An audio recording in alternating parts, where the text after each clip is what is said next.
Samo za kolege sa foruma, danas ću da predstavim Swiss Army Knife ili švajcarske vojne nožiće, odnosno kod nas poznati kao švajcarce.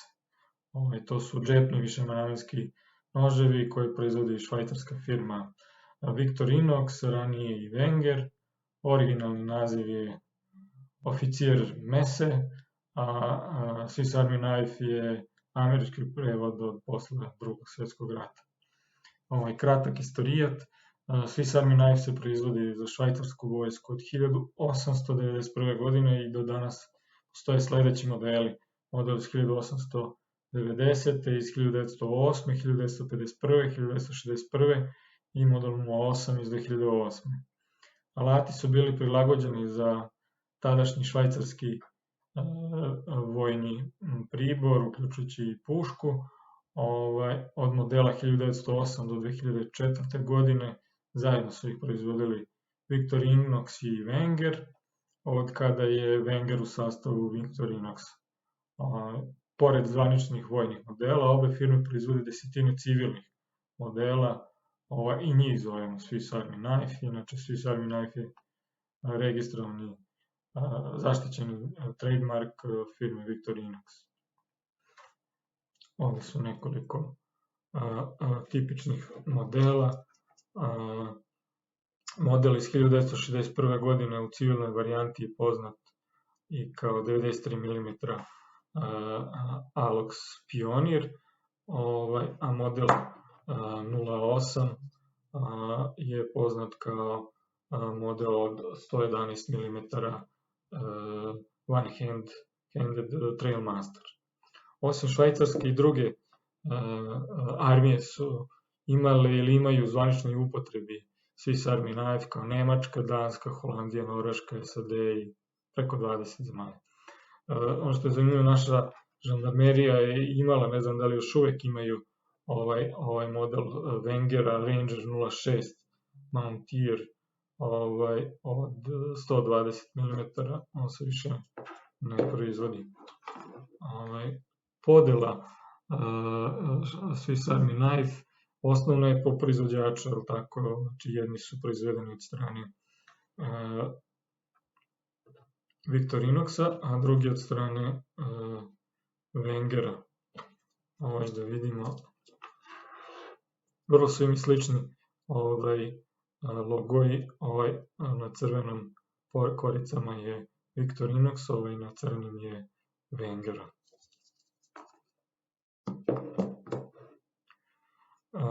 Sledeća podela, ona osnovna tehnička podela je po dužini.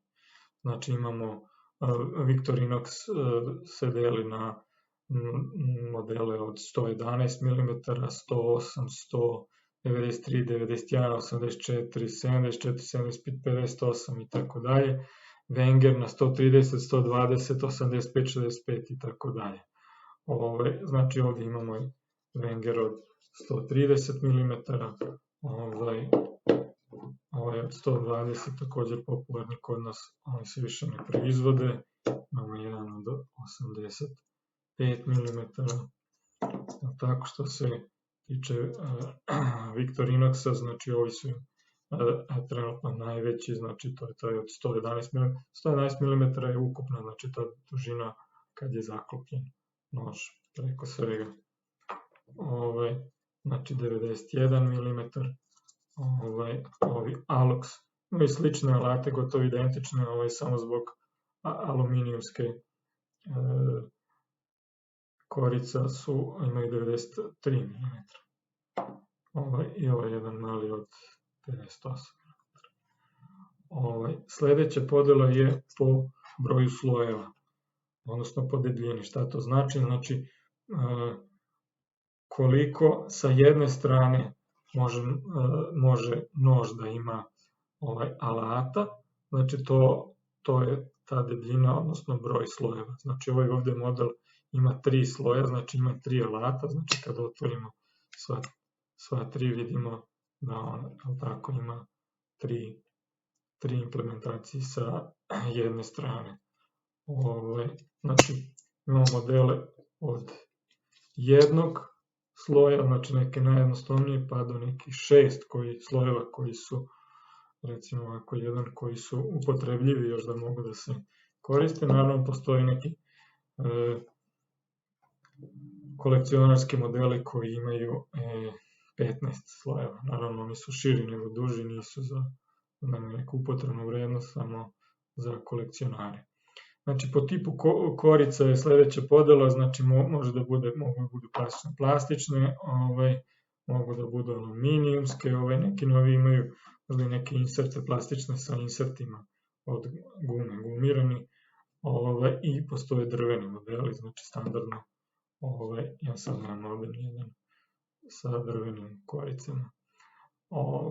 Sledeća podela je po tipu otvaranja glavnog sečiva, znači mogu da budu sa neke od većih modela, mogu da imaju one-handed open kao neki taktički noževi, dok većina naravno ima otvaranje oštrice sa 2 ruke. Sledeća podela je po tome da li oštrica zabravljena ili nije. Većina ovih standardnih nema bravljanja oštrice. Šta to znači? To znači da u slučaju nekog ubadanja možda se dođe do nehotičnog zatvaranja. Oštrica je zabravljena samo jačinom ove opruge, znači ona može lako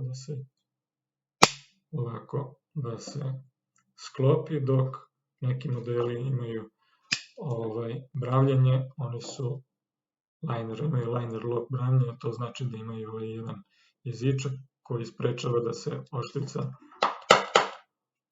zatvori nehotično. Znači, kod Victorinoxa, uglavnom kod ovih novih modela je klasično liner lock zatvaranje, dok kod nekih modela i kod ranijih Wengera postoji ovako jedna polugica koja služi za kad se povuče, onda znači dok se ne povuče ne može da se zabravi oštrica. Kod ovih najnovijih Wengera mora da se pritisne ovo dugme na mjestu logoa, znači kad ga otvorimo, tek kad pritisnemo, onda ona u stvari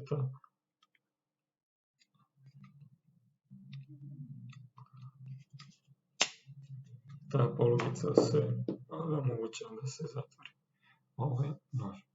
Što se tiče upotrebe, osim slave stečene kao vojni nož, Swiss Army knife ima nebrojene svakodnevne primjene, samo par, za EDC, odnosno everyday care, odnosno svakodnevno nošenje, to su džepni nožići koje non stop nosimo, koje držimo u džepu od pantalona, košulje, jakne, negde torbici i tako dalje, služe nam za presečanje nekih manjih predmeta, otvaranje flaša, konzervi, seckanje makazana i tako dalje. Znači oni su svakodnevno su tu uz nas, na nama. Sledeće, za ličnu higijenu, to je također popularni su ti mali nožići koji osim makazica ili nekih grickalica za sečenje noktiju imaju i turpije i tako dalje. To su takozvani gentleman's noževi.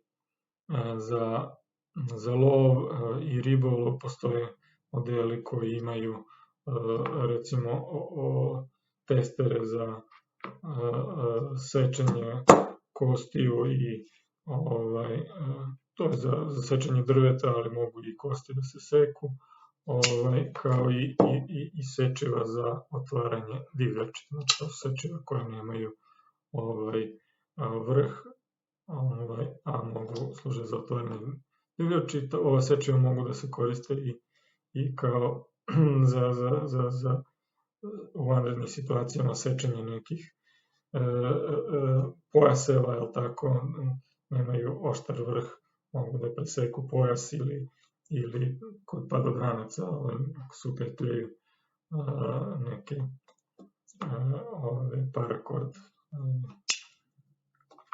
kablove. Što se tiče za ribolovce, postoje neki modeli sa specijalizovanim alatima za samo da nađem, za skidanje krljušti i vađenje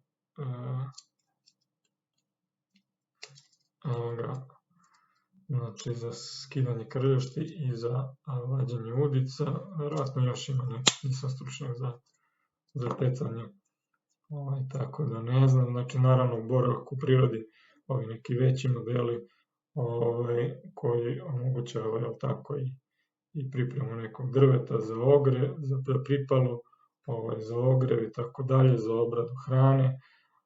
Ovi neki najveći bi zahtevali ipak neku futrolu, s obzirom su veliki, nisu baš zgodni za nošenje. Naravno i za kampovanje, za odmor, ja sam recimo i poneo na odmor svakako neki od ovih modela, ovako sa više funkcije, da ako mi zafali neki otvarač za konzervu, za bilo šta, za vino, ako treba nešto da se secka, i tako dalje. Naravno, u streljaštvu ako treba da se dotegne, čak su, na primjer, ovakav jedan model koji ima bitove i za dotezanje, optika i tako dalje.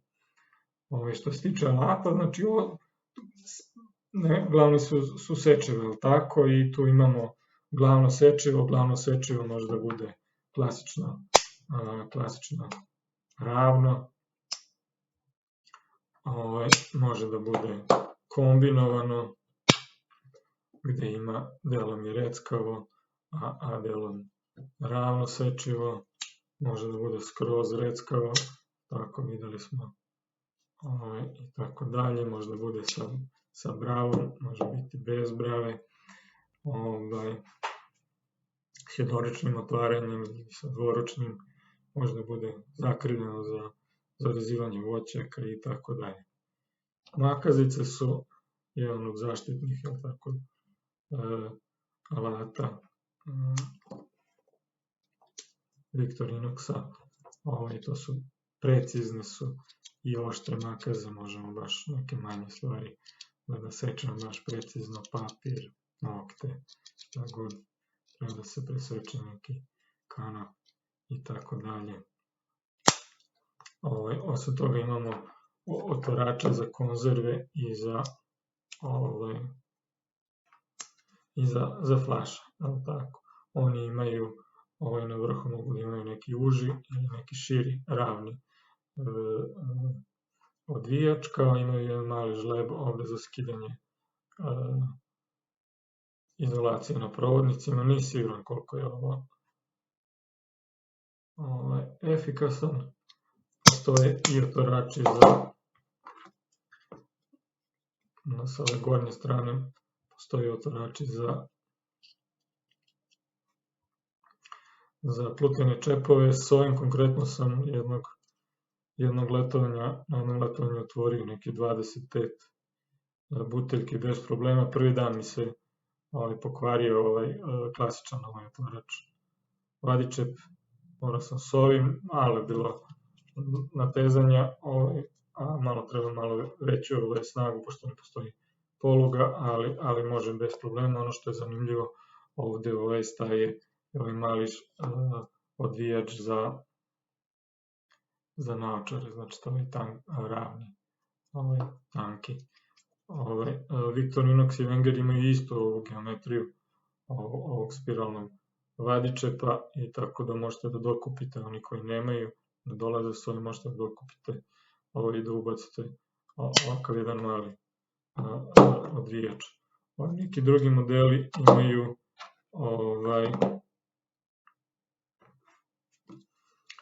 imaju krstasti odvijač sa gornje strane.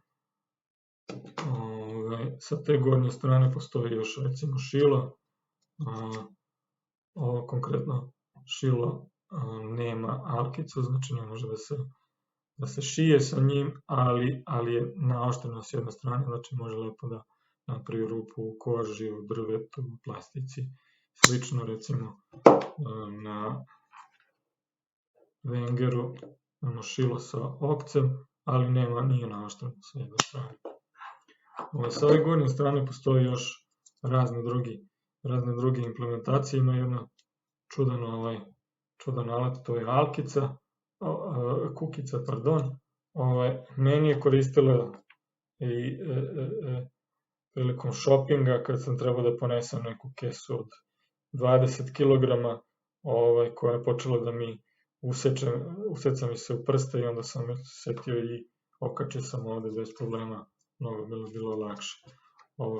Neki od modela imaju čak i ovde s gornje strane imaju neke manje odvijače, kao i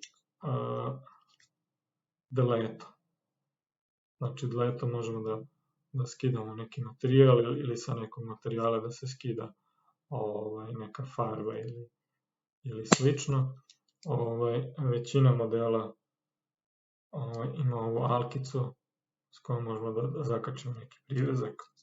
Ono što je popularni su zadnji modeli ovakvi, neki od parakorda se napravi privezak koji nam omogućava kad je on u džepu, svi sad mi najbolje da se virim, brzo ga izvadimo iz džepa, navodno može da se i raspetlja i da bude par možda koji metar, možda 2 metra parakorda ako nam za nešto zatreba. Videli smo testeru za drvo, na primjer, imaju manji modeli od 91 mm, ali recimo već kod ovih modela od 110 to je već upotrebljiva testera, ona je podjednako zgodna i za sirovo i za tvrdo i za suvo drvo, znači bez problema. Ja sam sekao grane do 5 cm sa ovakvom testerom, dok ovaj model najveći od 130 mm ima baš onako prečnu upotrebljivu testeru, znači moglo bi možda i među 5 do 10 cm grana da se seče. Neki od modela koji imaju veći broj ovih slojeva imaju klešta. To su male klešta, imaju ravni deo i deo za zavrtanje, nemaju sekačice. Mogu da preseku, mogu da zavrnu neki šraf možda do nekih možda 8 mm prečnika, 6, da kažemo.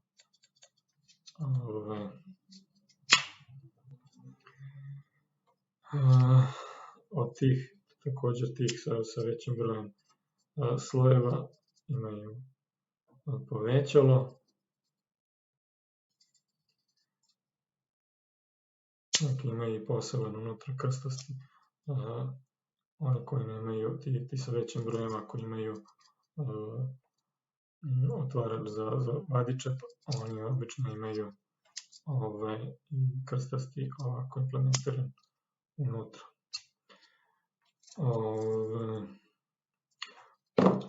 Ovaj alat je veoma zanimljiv, znači to je Bit Driver, znači kod modela Cybertool, nekoliko postoji verzija Cybertoola, on ima, znači osim što ima Bit Driver, ima spremište za dodatna 3 obostrana bita, znači postoje, to nisu standardni bitovi, znači standardni su od 6,35 mm, ovi su manji, obostrani su, znači imaju obično s jedne strane veći i manji, znači ovdje imamo veći i manji krstasti, ima isto tako ravni, i dve veličine, odnosno dve veličine Torx i ima jedan Imbus. znači ima baš dugačak, s obzirom na konstrukciju ima dugačak domet, jel tako, može da se zavuče u neke manje dostupna mjesta. Neki imaju lenjir, većinu imaju tu alku, videli smo turpije za nokte, neki imaju grickalice i čistač za nokte, neki imaju LED lampu, USB flash memoriju, postoje specijalizovani za otvaranje satova, za urezivanje, možda još jedan zanimljiv nisam pokazao, samo da je nađem, to je turpija za metal sa testerom za metal, dok je nađem.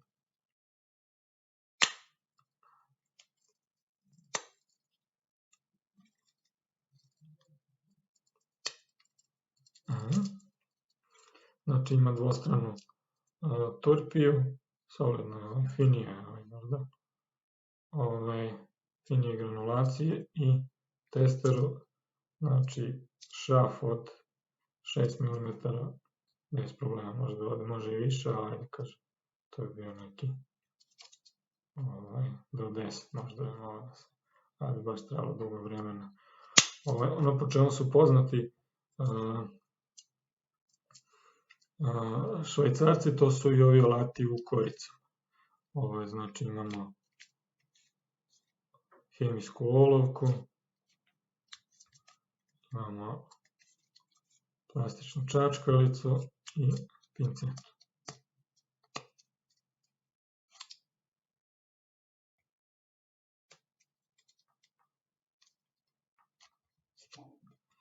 Naravno, postoji još neki specifični alati,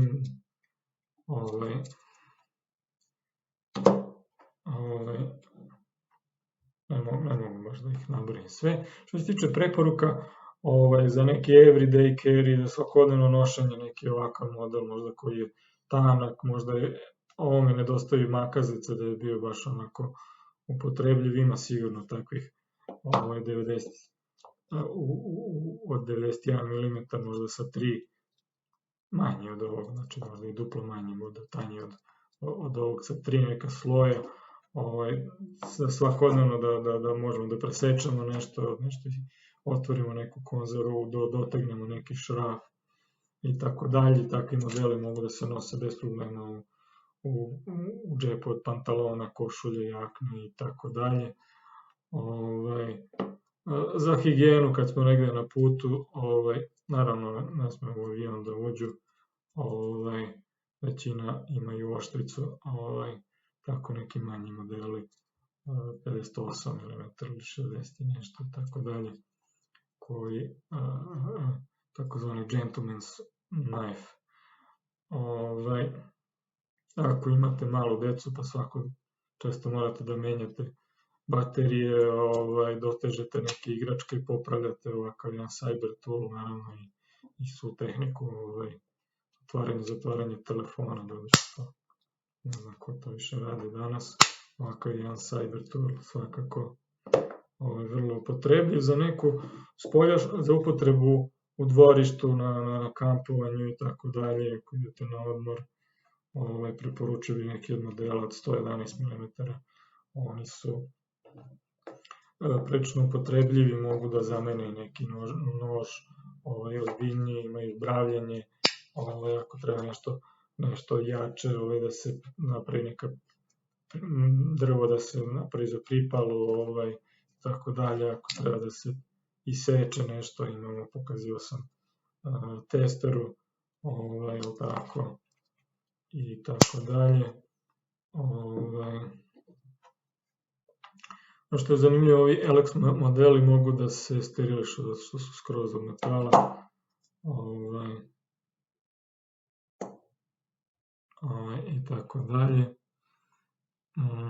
Naravno, ako smo na strelištu, sigurno će nam trebati nekad nešto da se dotegne, čak i ovakvi neki manja klešta mogu da pomognu, pogotovo ovako jedan bit driver koji ima u sebi i imbus,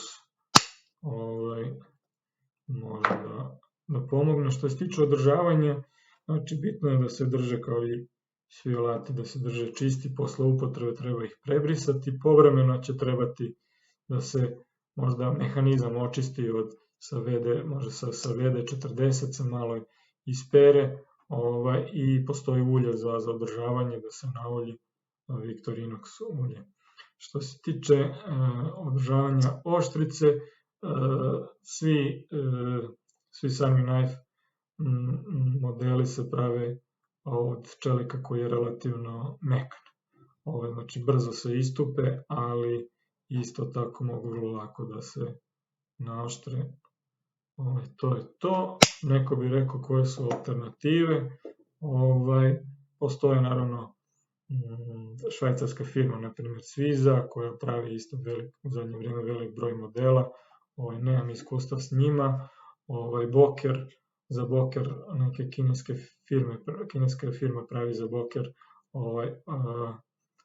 modele koji su isto onako solidnog kvaliteta, neki originalni, pod navodnicima, originalni Kinez, znači ta firma koja pravi za Boker je Ruike, je napravila nešto ovako, on je u klasi ovih Victorinoxa od 111 mm,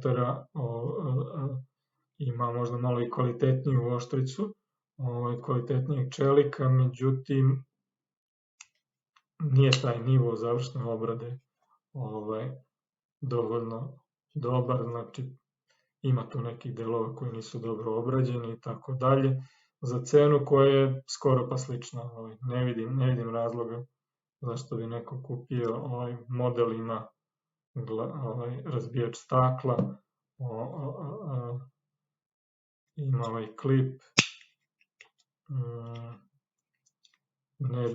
Ne bih mogao da preporučim, preporučio bi ipak držite Victorinoxa, odnosno Wengera, i to je to.